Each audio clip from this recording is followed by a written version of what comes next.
Koster Armatörleri ve İşletmecileri Derneği çatısı altında gerçekleştirdiğimiz Koster Akademi Eğitim Söyleşi programımıza bugün hepiniz hoş geldiniz.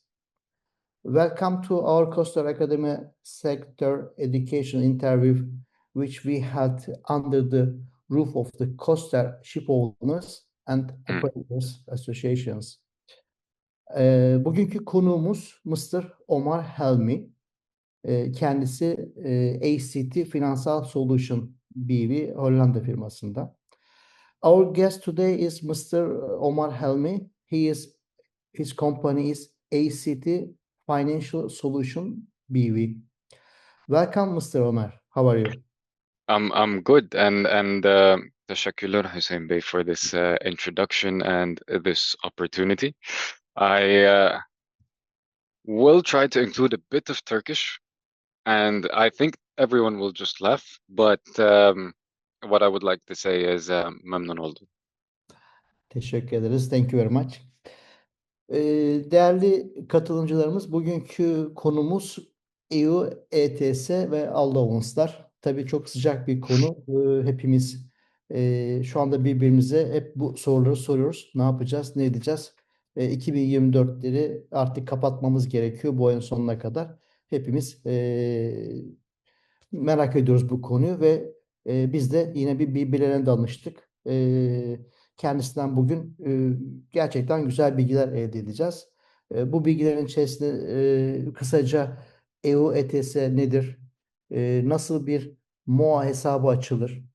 Bu ödenen paralar nereye gidiyor? Bugün bunların hepsini öğrenmiş olacağız. Our topics is today is EU ETS. So we will learn from the specialist that what is EU ETS, how to open MOA account, how to buy allowance carbon credits, and where does this money go, etc., etc. So today we will learn all of this. That is true. Yes. So we would like to know who you are and can you introduce yourself and your company, please? Of course. And to kick things off, right? I'm pretty sure some of the participants have already been annoyed by my phone calls or my meetings as well. My name is Omar Helmi. I have been part of the ACT family for well over 2 years now. And I have been a trader for over the past 10 years. And the thing to understand about trading and commodities is that the principles are almost all the same. It's just the commodity that changes and it has a few variables. And that is something that I truly hope that I can deliver today, is that information.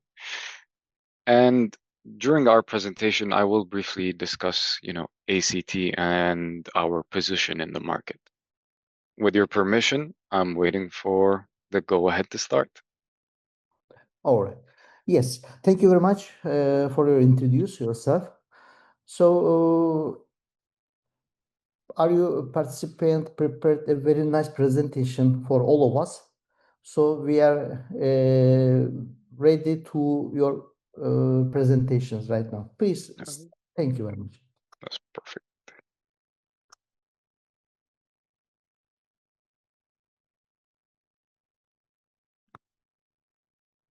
Just a second.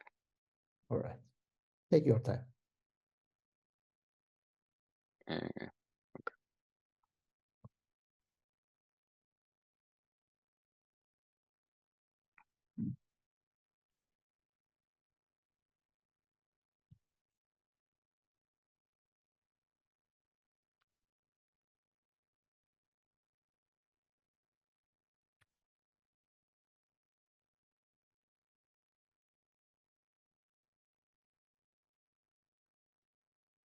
I do apologize. This is taking a little bit more than it should. Problem. Take your time. No problem.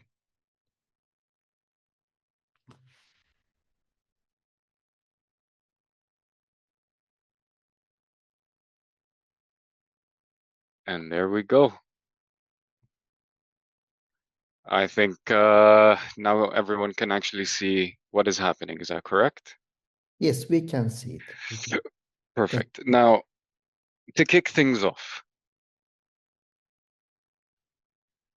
there's a specific agenda that I wanted to discuss today, and that is to, introduce ACT, and as you mentioned before, discuss, EU ETS, the market fundamentals, what's happening, what people are experiencing today, and then, the best way to approach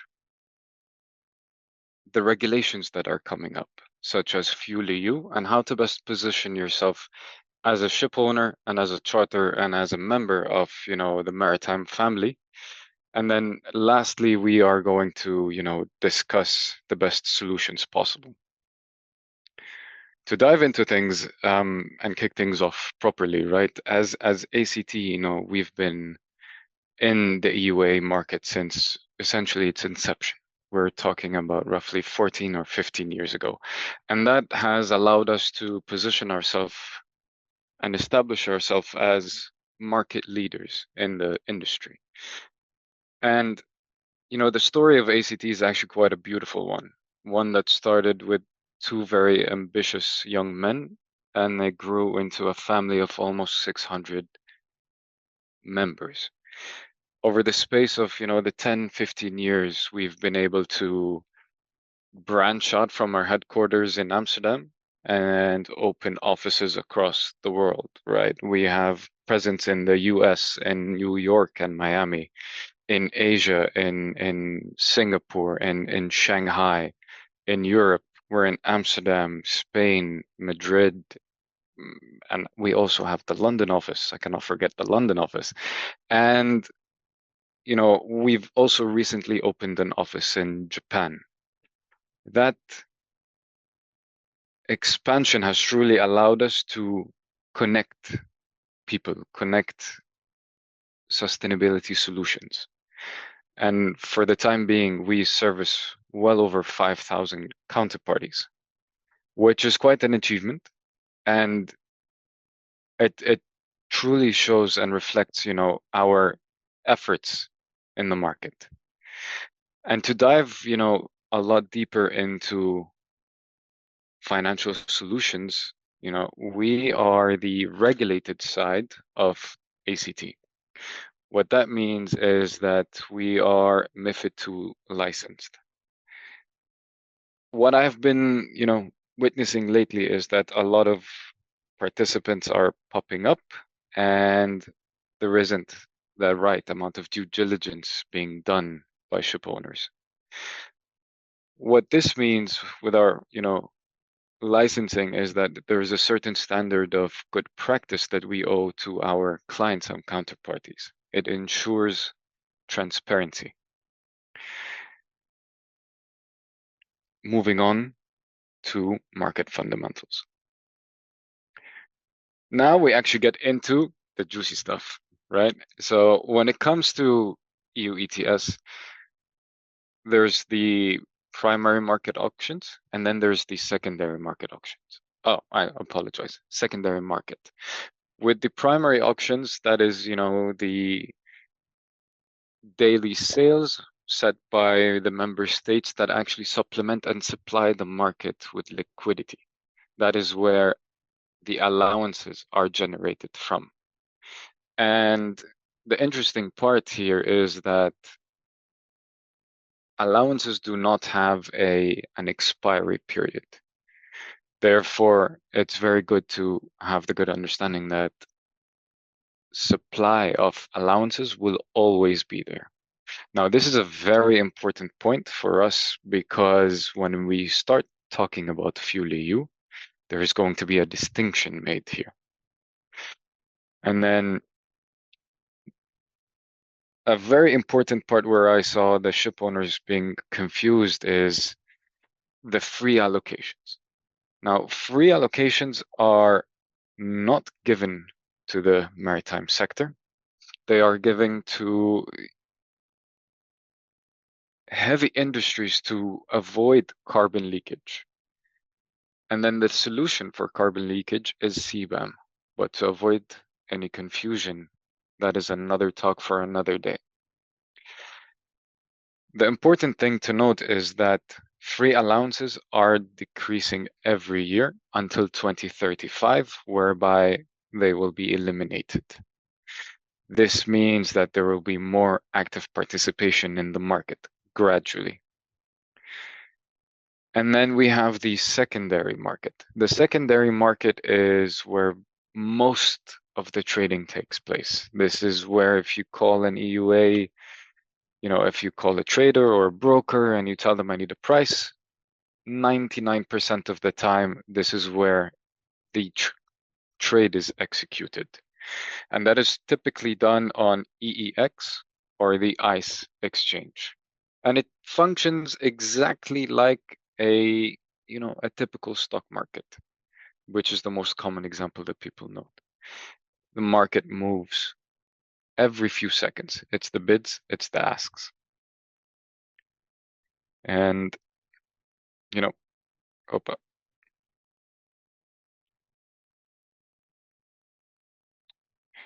Right. Now we move on to compliance demand. The important part here is that 40% of the EU's total emissions are generated by the heavy industries and the power installations, and they tend to receive the most number of free allocations. The thing here that happens is throughout the year, each business, regardless whether it's maritime or power generation, the emissions generated are all calculated and are all to be accounted for, correct? And one important thing that I've noticed is that the maritime sector, especially the non-EU maritime sector, tend to perceive the number of emissions that they emit to be substantial. And while that may be true on an individual case, however, the maritime's, let's say, influence on the entire EU ETS market is quite small, not big enough to cause an influence on the market, but just yet. And one thing that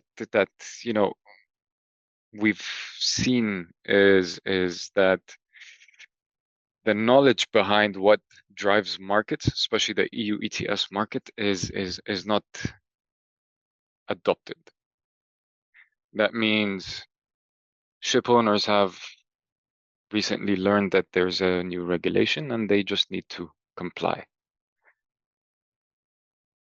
The thing behind that is that there's a lot of room to improve your position and how you comply, simply because it is not a straight fee. Now, markets tend to move and there is a lot of volatility, and that is also due to speculative demand. The market is not limited to just maritime. There's a lot of traders and investment funds and hedge funds that also participate, and what that does is that it allows them to treat EUAs, allowances, exactly as you would expect out of a financial asset. You can hold it, it can store value, but it also has a usage. The speculation largely comes from policy changes. As you know, the ETS market is largely a regulatory market. That means it is the policymakers and decisions that truly affect how the market behaves and where the market will go. And an important part of that is also realizing that there are some variables that are not part of the regulatory side or the policy making side that have an impact on the market, such as the prices of inputs of gas, of coal. Both elements have a role in how the market behaves. An important lesson here is that, if the price of gas goes down, you know, the heavy industry users tend to switch to gas, and gas has a lower, emission factor. However, on the flip side, if gas prices actually go up, then conversion happens and coal is then alternatively used. And coal has a higher emission factor, and thus the demand, as you can understand, increases. Now, there are two, very important elements of the EU ETS market. The first is the MSR, which is the Market Stability Reserve. And this acts as a regulatory mechanism, as a supervising body that, makes sure that the number of allowances in circulation is within range that would allow, the EU to fulfill its ultimate goal here. And the ultimate goal here is the price of allowances should continuously go up to encourage emitters to explore and invest into emission reduction. Another thing that is a key element is there is an annual reduction in the number of EUAs supplied every year. From 2027, the number will be reduced by 4.4%. When you're talking about roughly just above 1 billion number of allowances every year, 4.4% is quite impactful, right? Now, what should ship owners do, or what should happen in this case if you are actually liable, if you are under the regulation? The first and most important thing participants need to do is de-risk themselves, increase their awareness of the regulation, understand what is happening to avoid falling into, last minute panic purchase. So the point here is to understand your carbon exposure. Now, I understand when it comes to maritime, MRV reports are, annual, but you have statements monthly. And it's also quite easy to measure or predict, your emissions, and therefore planning ahead is also a possibility, an easy one. So here, what you can do is break down what you need, either monthly or, do it even on ad hoc basis. So let's say as a shipping company, you had a voyage or a number of voyages for the month of September. What this means is if you act early, you can then hedge yourself or make sure that your compliance is addressed every month, therefore avoiding, let's say, a big cash expenditure at the end of the year. Now, I understand in the market, right, when it comes to the maritime sector, you have time charters that are scheduled years in advance with routes that are already planned out. That puts you in a position to truly forecast what you will need, and therefore have the ability to build an average to avoid all the highs and all the lows that you see in the market. The second thing, when it comes to, the EU ETS, I think this actually is where we are today. Given that we are less than 20 days away from the first compliance period, the first step of understanding the market, the first step of just being compliant, I feel like we are right now at the or about to reach the end of that. What participants need to do is start looking ahead for the years 2025, for the year 2026 compliance. And as you know, when it comes to maritime, 2025 simply was a 40% inclusion. And by 2025 here, I do mean balancing out your emissions for 2024. In next year, it's going to be 70%. And then the year after, it's going to be 100%.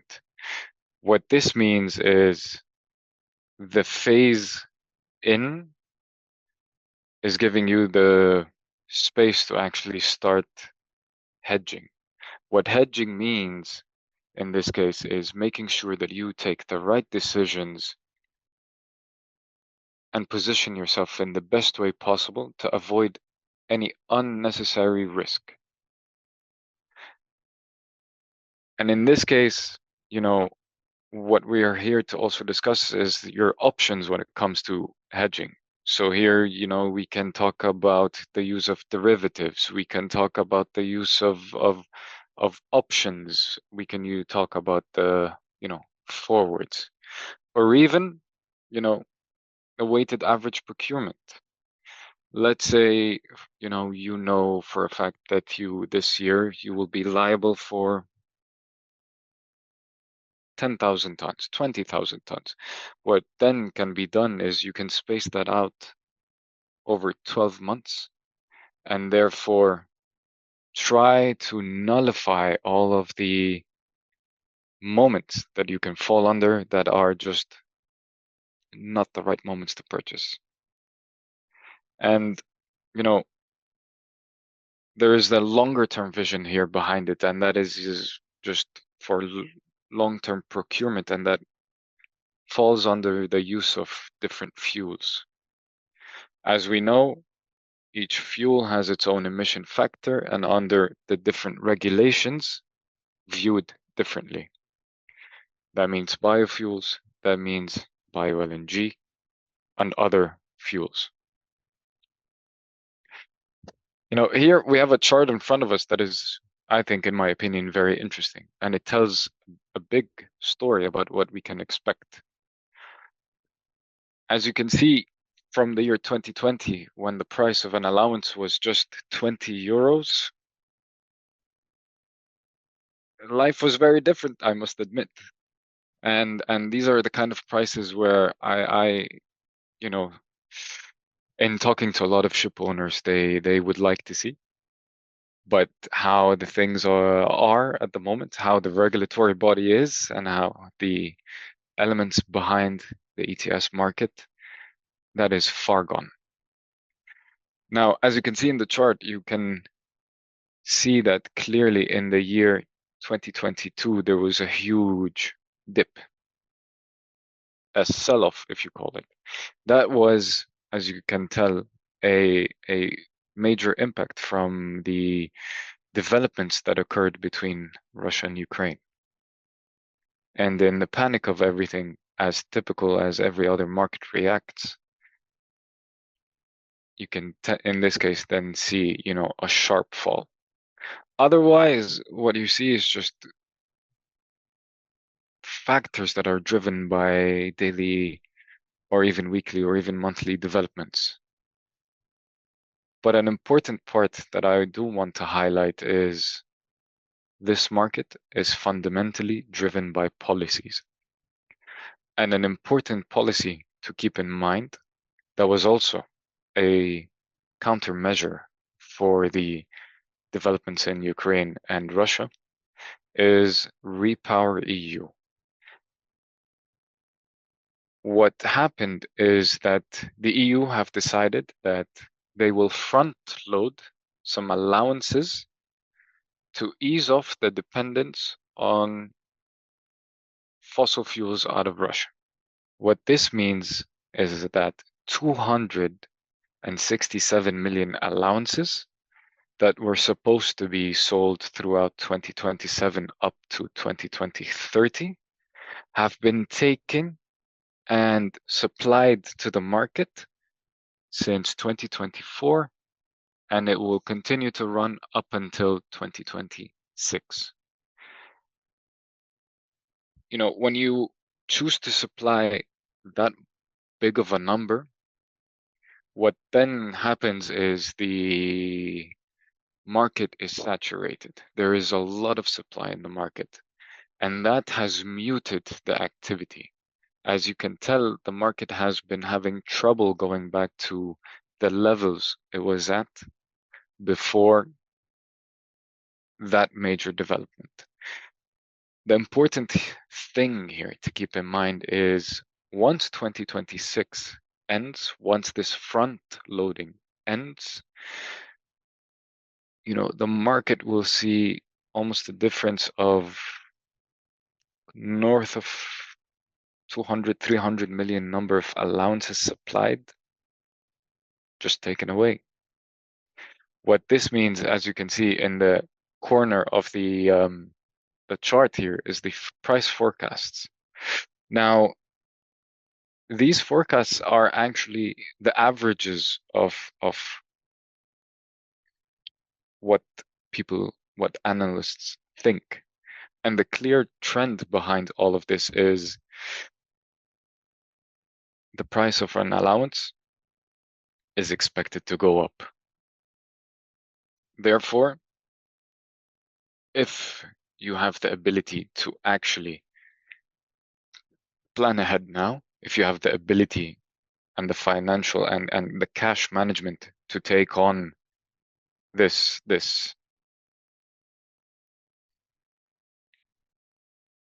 let's say additional cost, then in this case, acting early, having a vision will definitely be in your favor. And as you can see here, again, another representation of what the price is expected to go and what it is expected to be. And within the next, I will say 4 years, because 2025 is almost over, from today's prices, it's almost double. And that is quite an alarming jump. Adding to that, the other regulations that come into mind, it's very important to start planning. It's very important to start having an idea of what is going, or how are you going to manage this. Now, this is where we come in. As a ship owner, you have the obligation to submit these allowances. You need to buy these allowances. Where and how and when and what is the process? Given that, allowances are classified as financial assets, therefore, it is customary to have an onboarding. And that means allowances cannot be just sold to anyone. There has to be supervision of who buys the allowances and where does these allowances go, right? And in typical fashion, let's say, Mr. Hussein, you today want some allowances and you reach out to me. The typical process is that I will share with you these onboarding documents. They're quite simple, right? It's just, you tell me some information about your company, the bank information, and, where the invoice is going to go. Simple stuff. And what follows after is once everything is done and once the lines are open, then you tell me, hey, Omar, today I need to purchase one allowance or 100 allowances. What happens is typically in this case, wherever the market is, whatever the market is at, if it's 100 today or if it's 2, I will help you throughout this process. I will guide you throughout this process. And my role here is to explain what has been happening in the market and help you with all the information that you need to actually make an informed decision. These can come in different shapes. So you can tell me, I have a target price of 70 euros. Can you please put a firm order in the market for me at 70 euros? And then you give me a time validity for this, order. So you can tell me you have it valid for 1 week. Then in this case, if the market does reach the price that you provided, we then are able to execute the trade for you. And from the time of execution till, the allowances are in your account, let's say Moha account, it is typically the whole process is within 5 business days. Now, what I most recommend, clients do is average purchasing. If you as a company need 6,000 allowances for, 2024, there is no need to purchase all of them at once. It would be smarter to break it down into equal shares of 500 allowances per month. That way, it's less of a burden on your cash flow. That way, you eliminate, the peaks and the bottoms.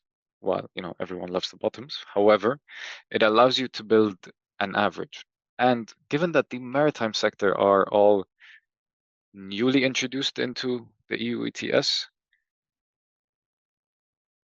being smart also means being safe. Now, the last thing that I do want to mention here is, given the price development that I explained to you shortly, how the number of allowances are going to continue increasing, the price of an allowance is going to continue increasing, then it would be wise to start purchasing in advance. So maybe for, your expected emissions for next year, you can start purchasing already. That way, you will be in a position, I guess, how can I call it? In a better in an advantage. And then we get to the procurement options. And that means, spot transactions. Spot transactions are the easiest. They're the most straightforward. You can call me today, tell me, Omar, what's the price? The price is X. Okay, I will buy it. I'm okay. And that is done. The issue with spot transactions is that it is very much cash intensive. And then we go on to forwards, right? Forwards help you, manage your budget in a much better way. The cash exposure right away is not there. And, delivery and procurement happens upon expiry. The third an option is, actually options. And what that allows you to do is also similar to, forwards, allows you to hedge yourself against market risk. Talking about derivatives such as forwards and options is an entire webinar on its own. Therefore, I'm more than happy to dive into the details in an offline manner. And the last thing that I wanted to discuss as a procurement option is the weighted average, right? And that is also something that we provide here through auction access. In that case, we can actually purchase the said breakdowns of what you need annually in the auction market. Now, while it is not guaranteed, but on average, the auction market trades at a small discount compared to the secondary market. And lastly, this is also a service that we offer, and I've seen in the beginning more interest in. As of now, I think, with everyone obtaining their Moha account, we also offer, the custody foundation services. And that allows you and enables you to have, safeguarded, it allows you to, it gives you the ability to store your allowances under safeguarded regulations here and laws here in the Netherlands. What this means is, in the case of charters, if you are not eligible for a MOHA account, then in this case, you can actually open a custody account, and it acts in the same manner of a MOHA account, with the small exception of not being able to surrender allowances. Now, as a charterer, you do not have the direct obligation of the ship owner of handing in or surrendering in the allowances to the administrating authorities. And from my time in this sector, talking to maritime ship owners, talking to charters, there is always that confusion of they're going to send us money, they're going to send us the allowances, we are waiting for action from this side is waiting for our MOHA account. This simply acts as a solution for the lack of having the ability to store your allowances somewhere. Now, the most important part, this is the part that we are about to see in a few short days, is surrendering your allowances. The deadline is September 30th. This means that, on your MOHA, you will need to actually access and click surrender. An important thing to note and to avoid confusion here is that allowances are in whole numbers. Let's say your emission report said, you owe, as the example says, 5,499.5 tons of emissions, right? That's what you need to provide. You cannot provide a decimal. You will always need to round up to the next full number. And, if you've done transfers, then you will know that surrendering is also very similar. As I mentioned, you will need to log in and surrender. An important note here is that there is a penalty for non-compliance. The penalty in this case is a fine of €100 for each EUA missing. The thing to note here is that if you are non-compliant, you will also still need to purchase those EUAs alongside that €100 penalty and provide them to the administrating authorities. Therefore, it's important to act now. It really is important to act now. Adding to that, the up and coming, the hot topic right now is FuelEU Maritime. And unlike, EU ETS, it's a completely different element to the mix. EU ETS quite simply is just addressing the emissions that you create, while FuelEU is designed in a way to push you towards reducing your emissions in order to be compliant. So that means there is a way, for you to handle both in a way that would allow you to best position yourself, where in that case you can actually have, that advantage, turning these regulations into an advantage. But from a top level, FuelEU is quite simply addressing the GHG intensity of the fuels used on each vessel.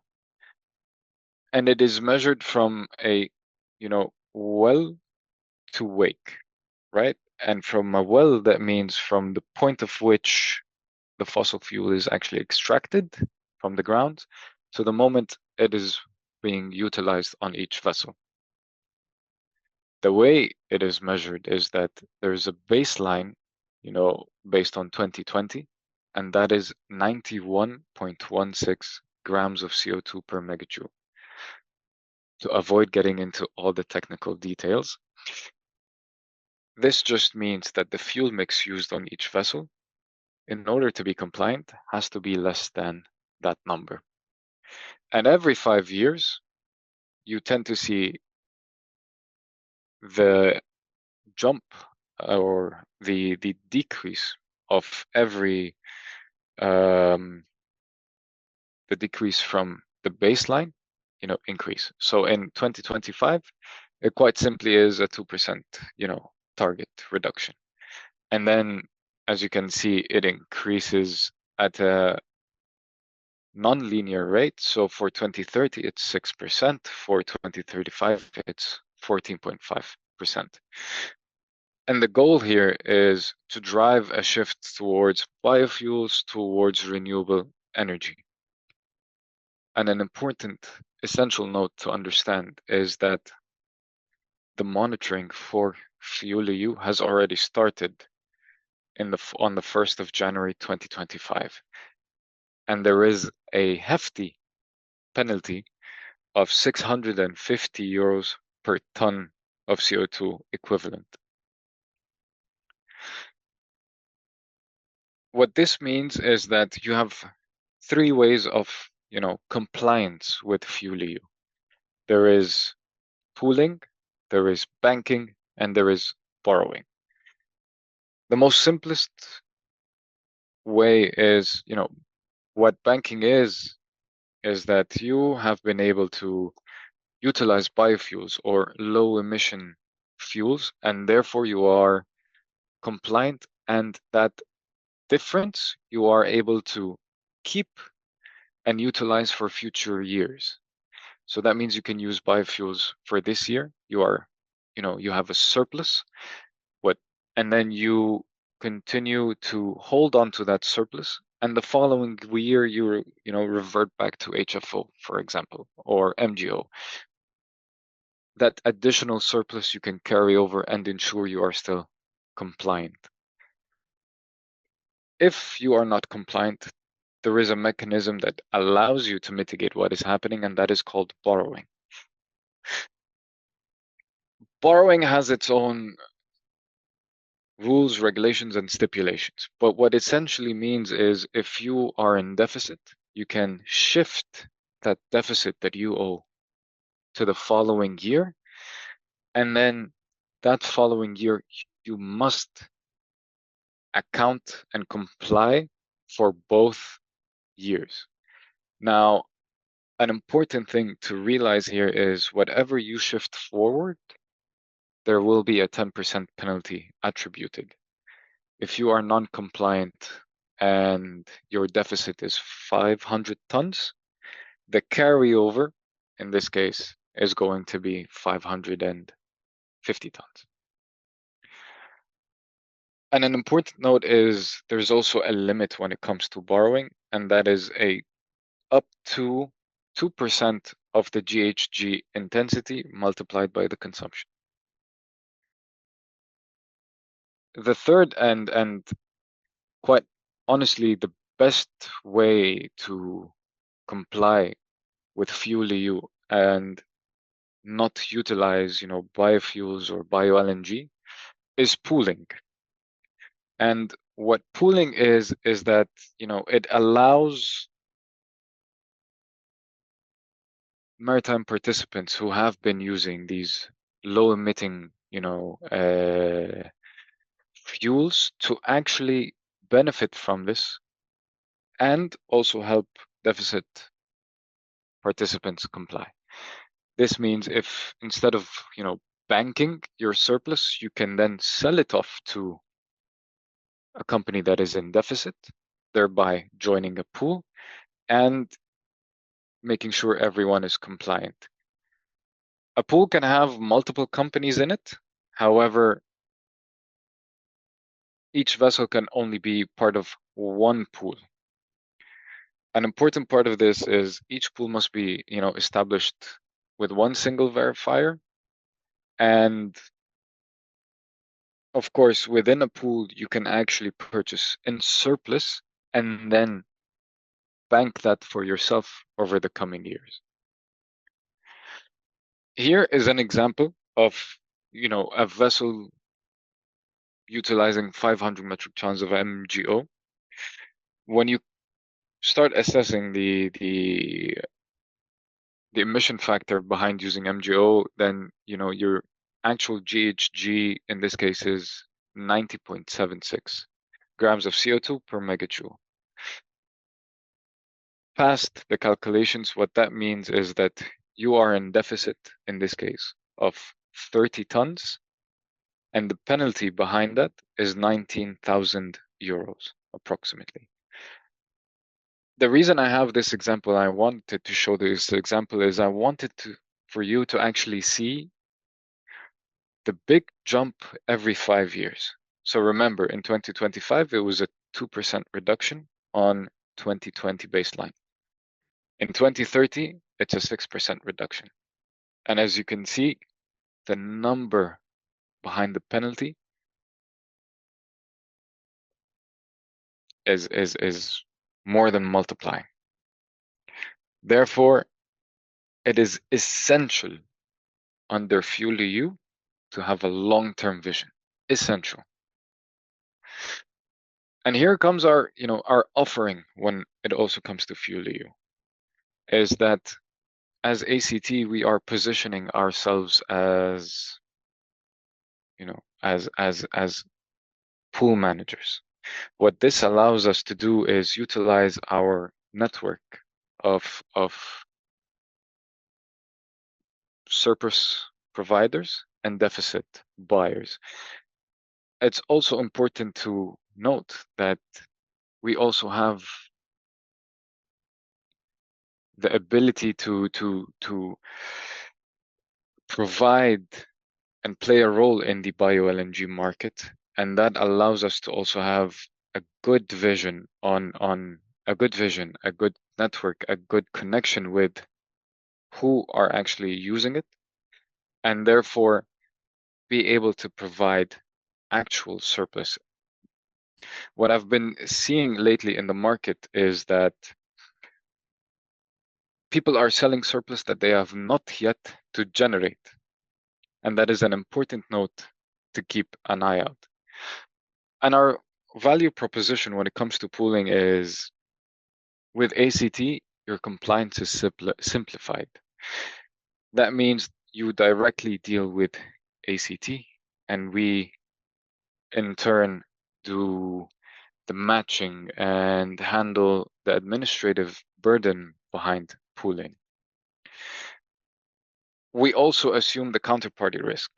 So what this means is, as a deficit buyer, which is the majority of what I'm seeing in the Turkish market, we tend to do the vetting, we tend to do the due diligence, we tend to ensure that the surplus providers are indeed and in fact generating those surplus balances. Given that also, that there's a huge difference between the pricing of pooling and EU ETS, our position here also, pushes the boundaries of price discoveries and provides transparency. Another thing is, there's an optionality on volume execution. And this is an important point, because when it comes to Fuel EU, given that the monitoring for this year has not yet finished, it's important to be able to have that optionality of locking in prices today and having the flexibility on volumes. And just like a brief example, because I know I'm almost running out of time, I understand, Mr. Hussein, is that, the difference between the penalties and pooling when it comes to pricing is huge. As of late, on the average pricing, we've seen is somewhere around the 200 euro range. Now, as you can tell, the difference here is almost a third. The cost of pooling is almost a third of the penalties. And this is, a very important part of what I wanted to discuss, is the timeline of Fuel EU. A lot of participants have been assuming that Fuel EU will follow the same timeline of EU ETS, and that is very far from the truth. As you can see, there are some similarities and there are some differences. And one of the main similarities here is the same monitoring period. It starts on the 1st of Jan and it ends on the 31st of December. And as you can see, we are towards the end of this year.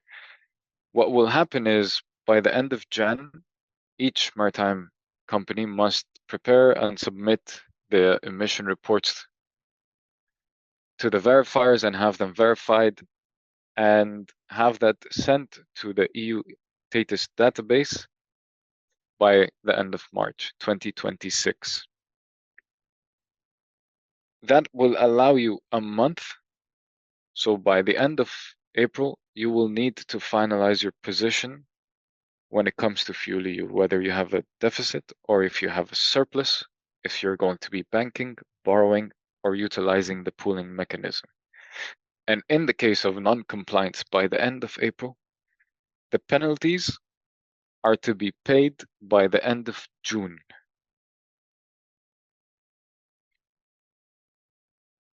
Lastly, what I wanted to discuss is just the major differences between the EU ETS and fuel EU.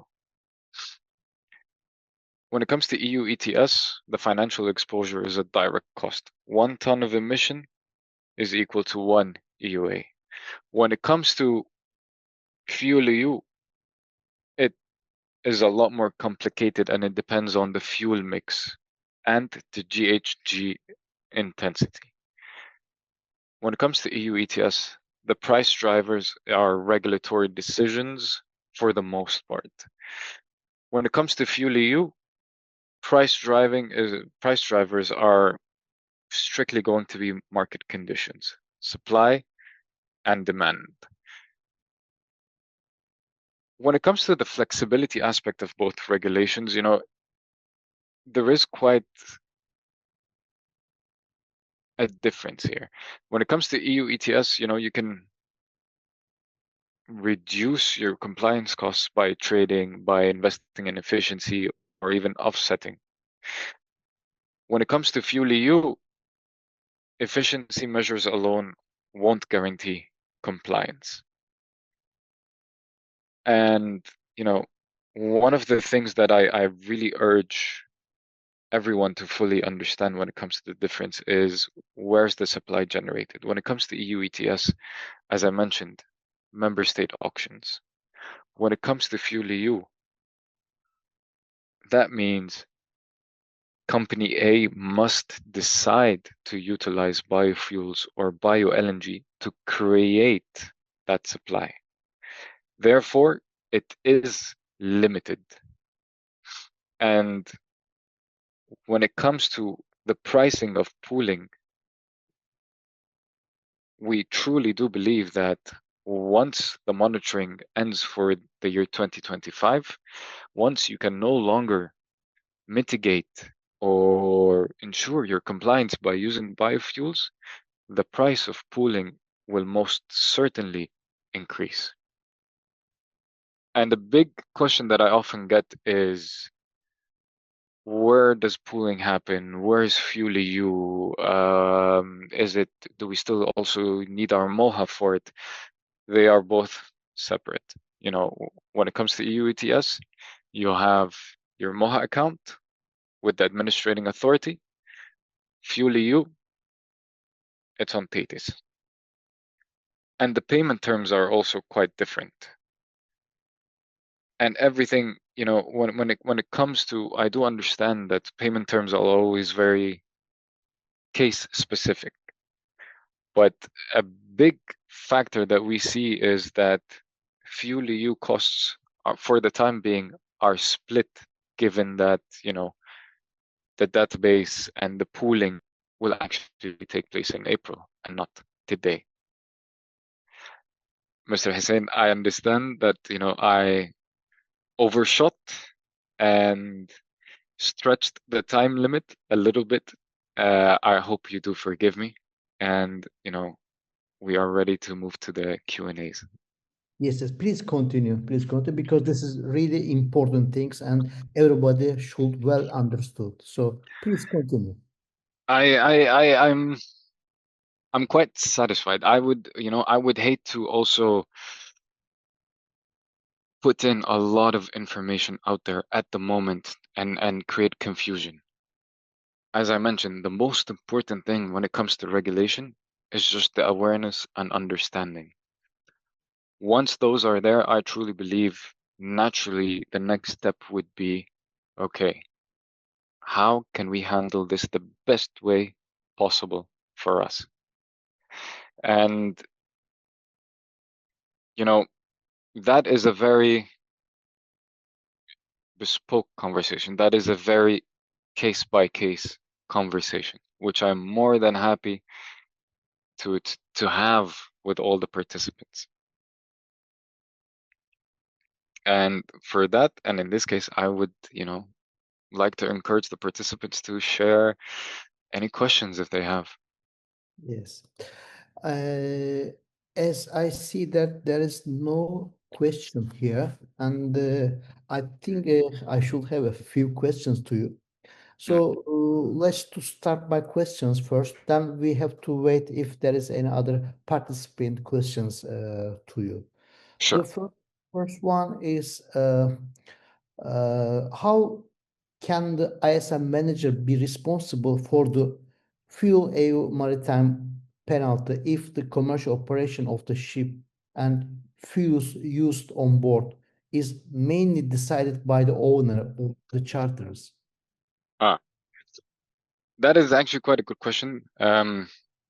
According to the regulations, it is also always the ship owners or the ISM managers that are facing the regulatory bodies. However, when it comes to fuel EU or even, EU ETS, it's the routes are chosen by the charters. The fuel mixes used are also not a decision of the ship owners, and therefore such agreements are usually and must always be contractually agreed upon. What I see often is ship owners tend to charge the full EU, the full fuel EU penalty onto the charterers in this case, and then that allows them to actually generate profits by joining a pool. So there's many ways of handling this and choosing the best position and having the ability to turn this regulation into a competitive advantage. I see, yes. Yes. And I have another question for you. The regulations only explicitly says that container and passenger ships will fall under it. Mm. Does it mean that the offshore vessels are excluded?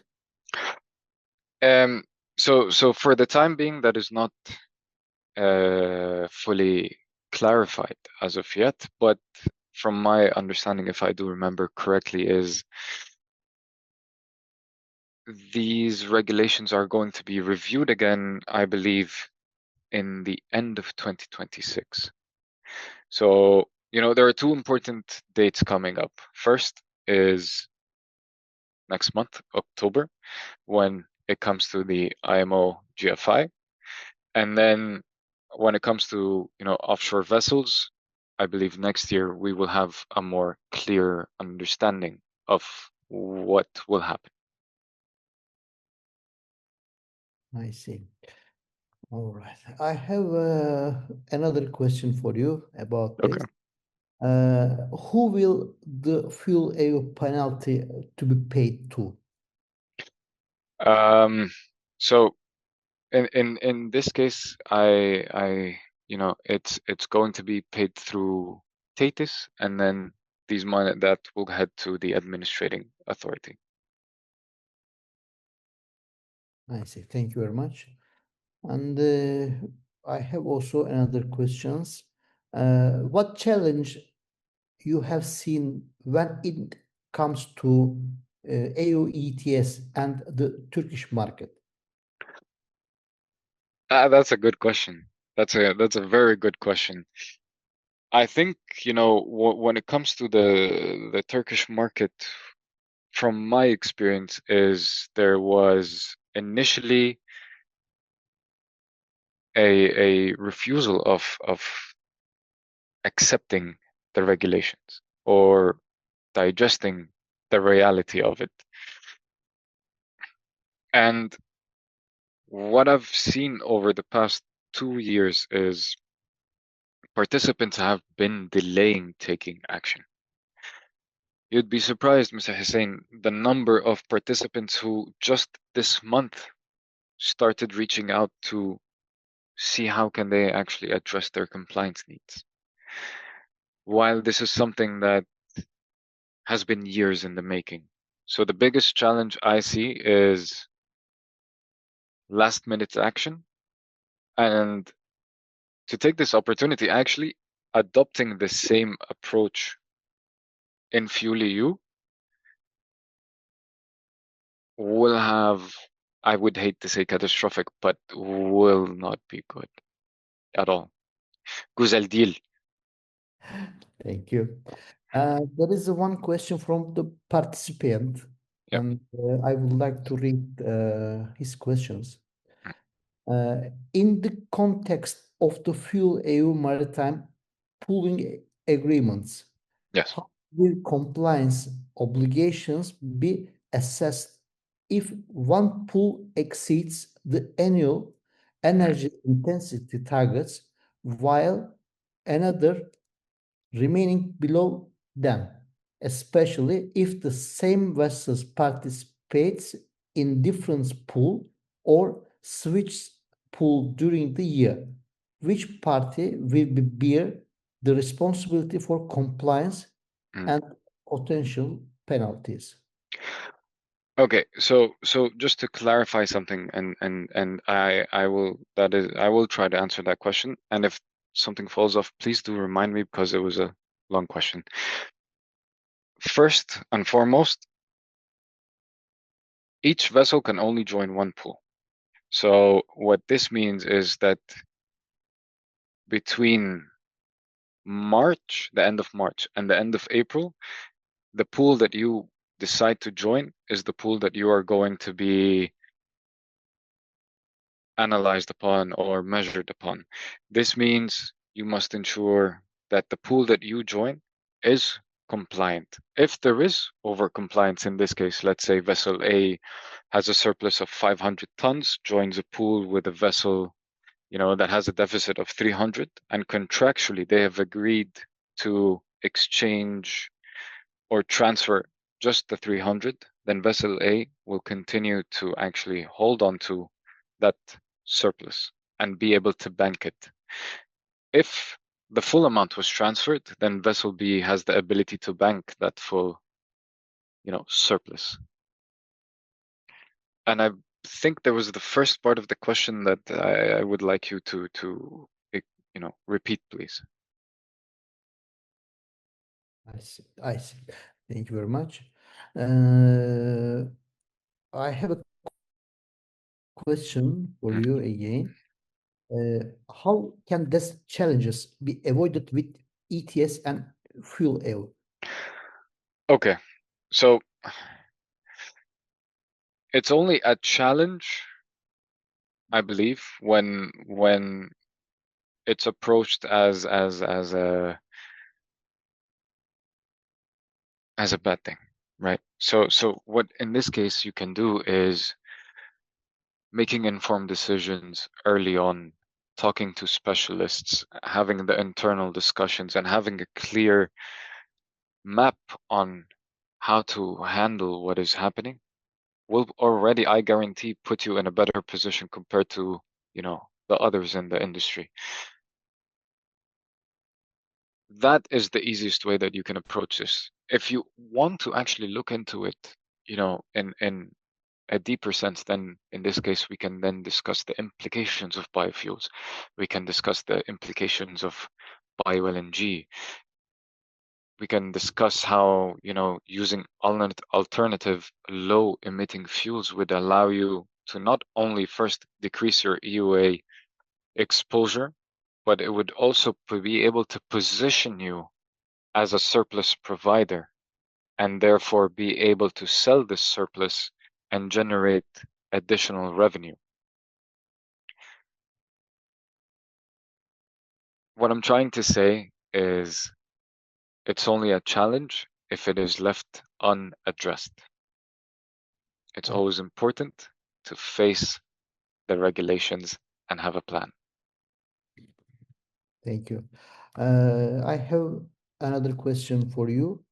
Sure. Uh, when will ships below 5,000 gross tonnage be included into EU UTS?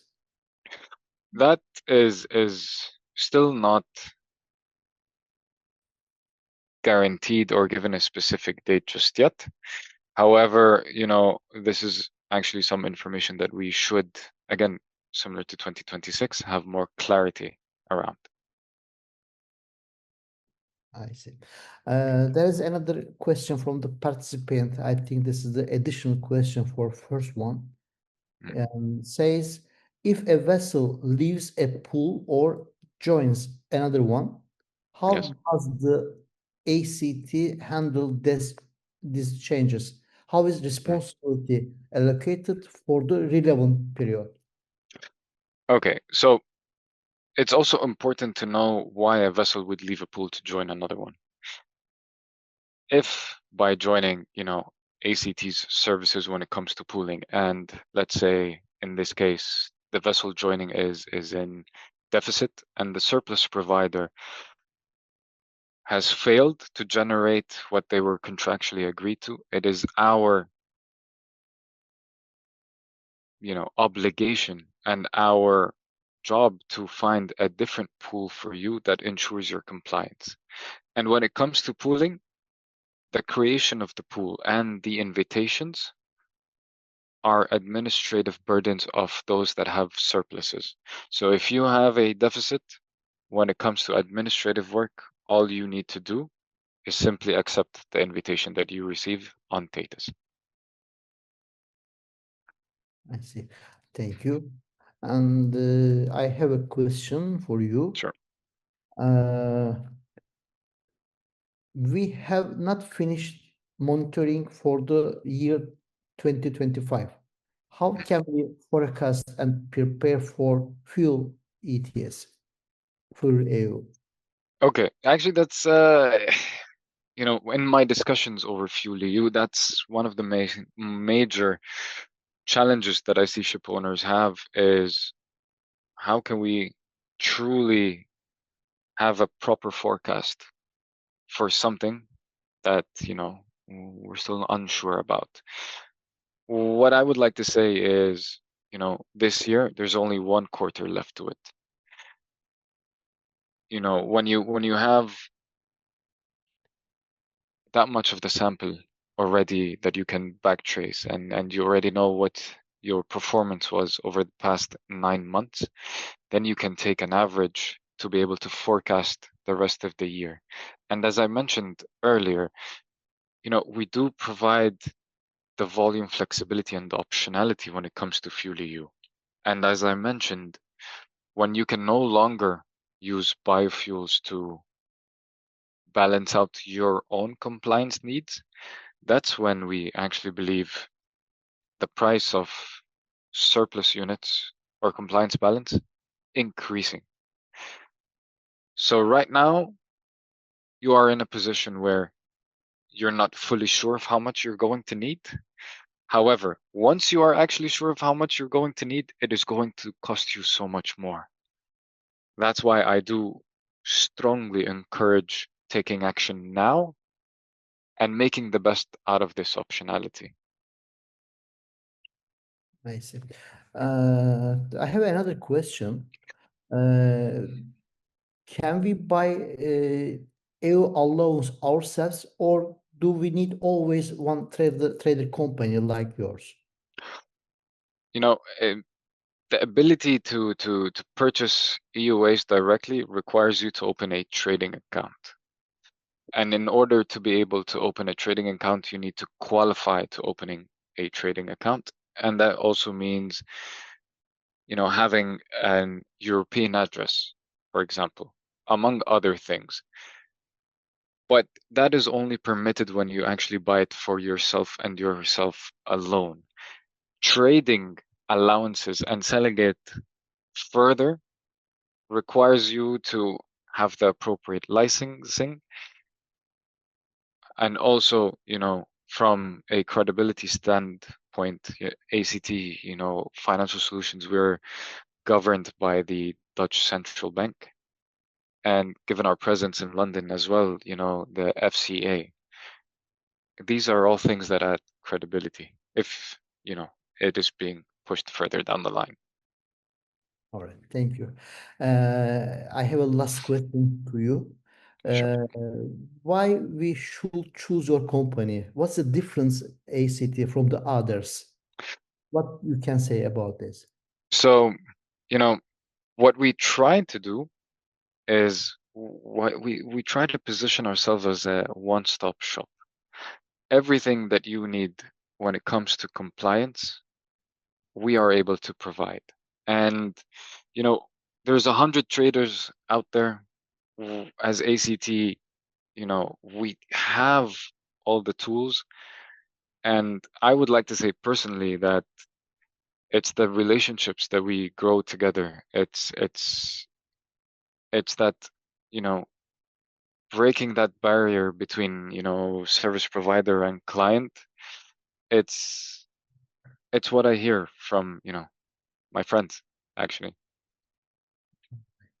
Okay, thank you very much, Mr. Omar. I would like to thank you to our members and Of our course. for this truly detailed of presentation of you. I don't think that everyone has any question about it. So we all the topics and your presentation seems well understood. It's okay. Thank you very much. Thank And you, Mr. Hez. Please continue. last things before we close. I hope you will have some offer discount to our members who would like to purchase allowance from you in the future or after this webinar. Uh, we are Mhm. waiting some discount from you for our members And in contact with you. of course, Mr. Hussein, and let me first of all say that, it's been a pleasure being able to, have this opportunity and share this virtual stage with you. And I do look forward to hosting more webinars, spreading, the important aspects of the regulations that are happening. And of course, as you mentioned, the participants and the members of Koster and the Ship Owners Association are dear to heart, and the discount you mentioned will, truly be taken. All right. Thank you very much. Thank you. Thank you. And if anyone has any further questions, or if you would like to contact me directly, I believe my information is on the screen. All right. Thank you very much. Thank you. Değerli katılımcılar, bizleri dinlediğiniz için hepinize çok teşekkür ederiz. Başka bir Koster Akademi'de farklı bir konuyla görüşmek üzere. Bu söyleşinin tekrarını koster.org web adresimizden ve YouTube kanalımıza üye olarak da bugünü ve diğer arşivimizi keyifle izleyebilirsiniz. You can watch the relay of this interview on our website koster.org and by subscribing our YouTube channel, and you can enjoy watching today and other archives. Thank you very much. Hoşça kalın. Thank you. Görüşürüz.